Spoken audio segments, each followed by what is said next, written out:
Welcome to our new series of Ask the Pastor, where we're trying to focus and concentrate on pressing issues involving the believer and also involving the church. So we thought we will talk to our pastor as usual, Pastor Suresh Ramachandran, who has been very good at this. He has this ministry, we've been doing this in Sinhala. Now we thought we will start this new series in English. Now today our topic is going to be attending church. Pastor, thank you for joining us. Thank you, Roshan, for the wonderful way in which you are welcoming me into this. It's always a pleasure, Pastor. Yes. Well, I thought we should start off with this topic, attending church, because I believe as Christians, most Christians have this question. Yeah. Do they have to go to church? Is church essential in their Christian life?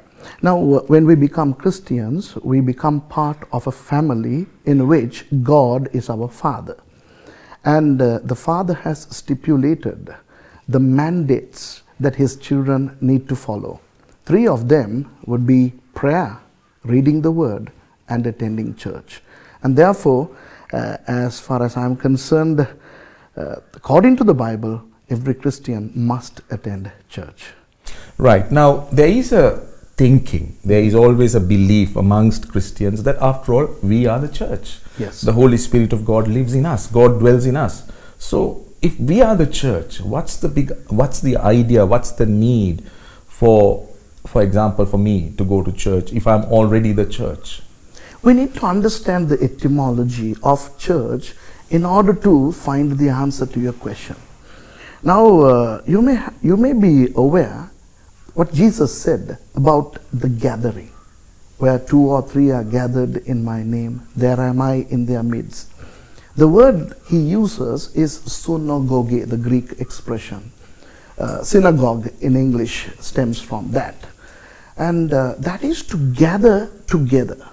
But church is an entirely different word, deriving from the 2 Greek words ek and ecclesia, to come out of.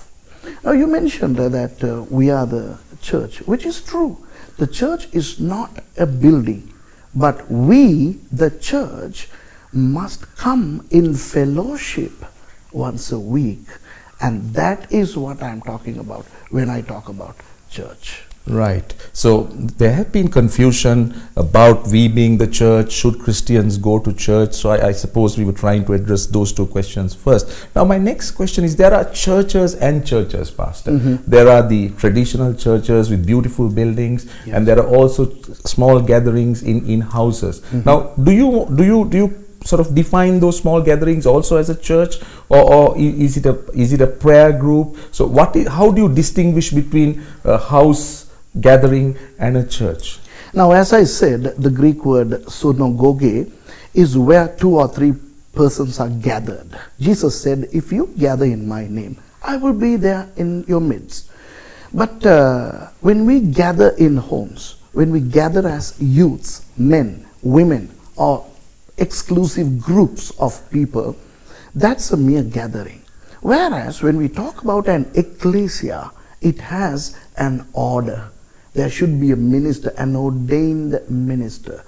And now, ordained by whom, Pastor? Now there are different people, yes, who are ordaining different groups and different pastors, different preachers. So who is there a specific style or criterion in ordaining? Yes, because our basic criterion is the Word of God. Okay. Now when the church started in Acts chapter 2, the apostles, who were the disciples of Jesus, they were the ones who actually started the church. Okay, they became the apostles. Jesus had ordained them. Okay, so the ordination started with Jesus. Okay, he started, and then these apostles ordained the other leaders who came or who succeeded them. For example, the very famous apostle Paul. He, after Jesus called him, he came to Jerusalem, and James, one of the apostles, ordained him. And Paul in turn ordains Timothy by laying on of his hands on Timothy. And then later on he writes to Timothy saying, despise not the anointing you've got by the laying hands of me, the apostle. And from then to now, this criterion is followed. And today, in the 21st century, We have a proper church which is registered, recognized, and there is an official leadership which would follow basic criterions in evaluating the candidacy of this person to become a pastor, and they would officially appoint somebody. That's how a pastor is appointed. Now, I want to digress, and I Yes. want to move slightly away from the topic of attending church. But you said there is an order, Yes. and they are established. Yes. But I also have heard, and I also know, Pastor, that there are what you call a group of independent churches. Now, how would you look at them? Because they still don't have a proper order, because they're just trying to establish themselves. So you think they can have services, they can have a church on their own? There is a problem about that, Roshan, all over the world. You know, these independent ministries. Usually, do you know how the independent ministries begin? Somebody breaks away from a recognized church, and then that person is recognized by some believers to be a pastor, and then he very comfortably starts a church. Now, for reasons best known to them, they do that. If they have sufficient solid biblical reasons for starting a church, they can, but they must eventually come into a recognized order of a recognized body, which would then in turn should recognize them.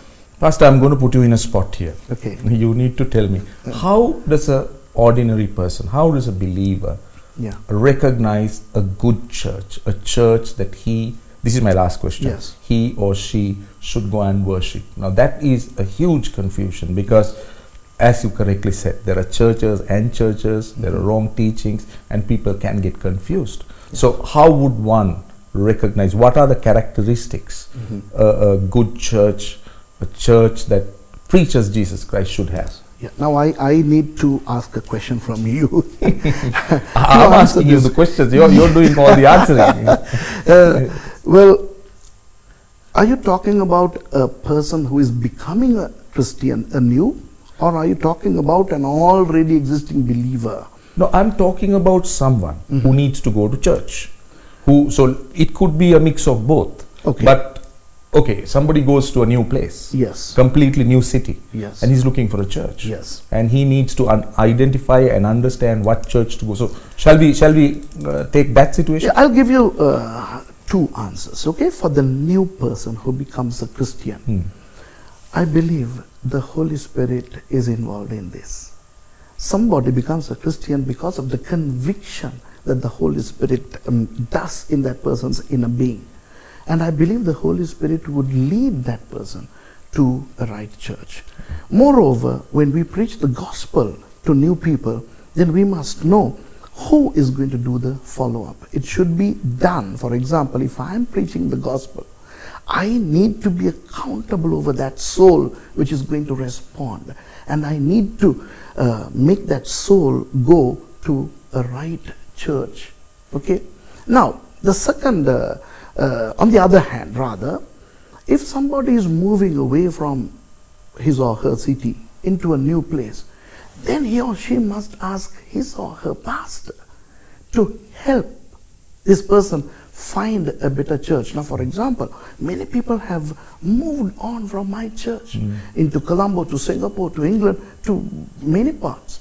And I would tell them, let me do the shopping. Why? Because there are so many churches that preach heresy. And it's the responsibility of the shepherd.